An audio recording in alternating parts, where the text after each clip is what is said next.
Hello guys, നിനക്കെൻ്റെ മോൻ കണ്ടപ്പോൾ മനസ്സിലാക്കണം ഇന്ന് എനിക്ക് ഒട്ടും കേട്ടോ. കാലത്ത് എണീച്ചപ്പോൾ ഒരു സുഖമില്ല എന്ന് പറഞ്ഞൊന്നും കഴിക്കാതിരിക്കാൻ പറ്റില്ലല്ലോ. കൂടെ നല്ല ചൂട് കട്ടൻ. ഞാൻ മനസ്സിൽ കണ്ടപ്പോൾ ജസ്റ്റ് മാനത്തുള്ളൂ. ജസ്റ്റ് എനിക്ക് ഗുളിക മേടിച്ചു കേട്ടോ. ക്ലാസ്സിലെത്തിക്കാൻ ഇപ്പോൾ പിള്ളേരൊക്കെ ഉണ്ട്, പക്ഷേ അരമണിക്കൂറായിട്ട് സാറിനെ കാണാനില്ല. പെട്ടെന്നാണ് ലൈബ്രറി കൊടുക്കാനുള്ള ബുക്കിൻ്റെ കാര്യം ഓർമ്മ വന്നത്. ലേറ്റായ ഫൈൻ വരുവേ. ലൈബ്രറിയിലാണെങ്കിൽ ഒരു ലോഡ് ബുക്ക് ഉണ്ട്. ഇതൊക്കെ എന്ന് വായിച്ചു തരാൻ. ക്ലാസ്സിലെത്തിയപ്പോഴേക്കും സാറും വന്ന് ക്ലാസ്സും തുടങ്ങി. ഇടയ്ക്ക് ഞാൻ മോൻ ഇറങ്ങി മെഡിസിൻ കഴിച്ചിട്ടാണ് ക്ലാസ്സിൽ നിന്നിട്ട് ഉറക്കം വന്നിട്ട് പോയി. ഞാൻ ക്ലാസ്സിലെത്തിയപ്പോൾ ജസ്റ്റ് മാത്യുവിൻ്റെ വർക്ക് കണ്ടുപിടിക്കായിരുന്നു. വർക്ക് അടിപൊളിയായിരുന്നു. ഡേ ഉണ്ട്. അപ്പോൾ ക്ലാസ് ലീഡർ അജീഷിൻ്റെ മാസം വരും. പുറകെ സാറിൻ്റെയും സാറ് പുറകെ ഉള്ളവരും അവൻ അറിഞ്ഞിട്ടില്ല എന്ന് തോന്നുന്നു. ഇതിപ്പോൾ ഇവനാണോ മാസമായ അതോ സാറാണോ മാസമായ. പിന്നെ സാറ് സൗണ്ടിനെ പറ്റി ക്ലാസ് എടുക്കൽ തുടങ്ങി. അപ്പോൾ ഇതേണ്ടി ഞാൻ നോക്കുമ്പോൾ ഒരുത്തിരി ഇത് കവിത എഴുതുന്നത്, അതും ഹിന്ദിയിൽ.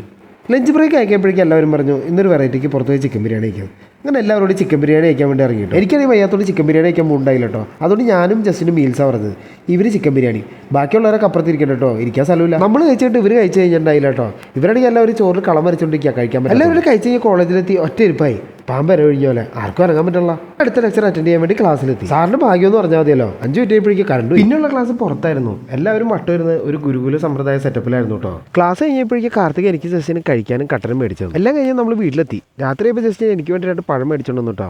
വയ്യാത്തോണ്ട് തന്നെ ഒന്നും കഴിക്കാൻ തോന്നുന്നുണ്ടായിരുന്നില്ല. പിന്നെ 2 ഗുളികയും കഴിച്ചിട്ട് കിടന്നങ്ങ് ഉറങ്ങി. നാളെ ക്ലാസ്സിൽ പോകുന്ന അറിയില്ല, നോക്കാം.